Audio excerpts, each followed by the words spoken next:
A Los Angeles Superior Court judge granting a preliminary injunction against Grace Community Church, prohibiting Pastor John MacArthur from holding indoor worship services. They've been doing this for weeks. So what now? Well, let's ask Pastor MacArthur and Trump 2020 senior legal advisor Jenna Ellis, who's working on the case as well. Welcome to you both. Thanks so much, Shannon. Thank you. All right, absent an intervention before Sunday, Pastor, what is your plan? We're going to have church on Sunday. There is absolutely no reason not to have church as far as safety goes. A statistic, 1/100th of 1% of Californians have COVID. That's the number. And yet no one in the entire state of California is allowed to go inside a church. Doesn't make sense. Of course, we're under the authority of the Lord Jesus Christ, and he says have church, and we're going to have it. Okay, this is from the judge's order. He says the county health order does not discriminate on its face, limited religious worship only because it appeals to events and gatherings. Regardless of their purpose, the county health order allows worship to occur outdoors, virtually through the internet, in any manner that's not indoors with a large gathering or people. Essentially, they're the judge saying, Jenna, that it's not targeted at religion. We're not allowing bars and other places for people to gather in large groups. It's not just about targeting churches. How do you respond?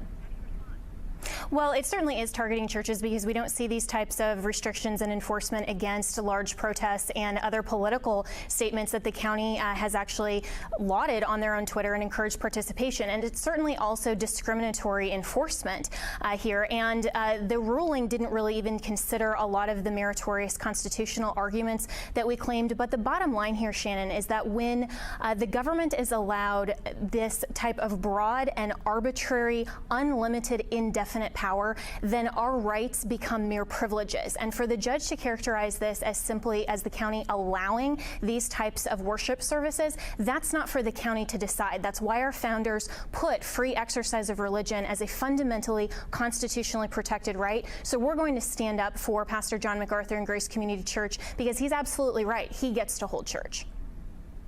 Okay, Jenna, so are you going to appeal this formally? Absolutely, and we're working on that, and our notice of appeal will be filed tomorrow. Okay, I want to ask you all about another story that touches on issues of morality and things that pastors are often asked to weigh in on, and this is this Netflix movie called Cuties. Now, when I saw the poster a few weeks ago, and there was a lot of outrage about it, these young girls, what they were going to be doing and dancing and that kind of thing, I've asked our group and our team not to show the video because I saw it today and it was actually much worse than I actually thought it was going to be. I don't even know what to say. These are supposed to be 11-year-old girls. As a woman, it breaks my heart to see the way that they are being essentially sexualized and used here. Pastor, where are we in this cultural moment where there's not a condemnation by other big Netflix names or people associated with that particular service? Well, we're absolutely and exactly where we would expect to be if you had 30 years of trying to destroy morality. If you had 30 years of a sexual revolution, a homosexual revolution, and you thought you were going to be able to stop it at some point and say, well, that's far enough, go no further, that's just not possible. The slide is greased and it's rapidly going downhill at a warp speed, and to try to intervene at some point and say that's enough, you'd have had to start a long time ago. This is just the next small step in the disintegration of an entire nation that has no conscience. I wrote an article for the Daily Wire on is America losing its conscience, the vanishing conscience of America. We've lost that. We've lost any sense of the law of God in the heart. It's been overturned by a corrupt view of morality. We've lost the role of the conscience because we've been told to feel no shame. And when you have a dynamic movement in the culture toward evil at all levels, it just is not possible to stop it at some point where you say that's too far.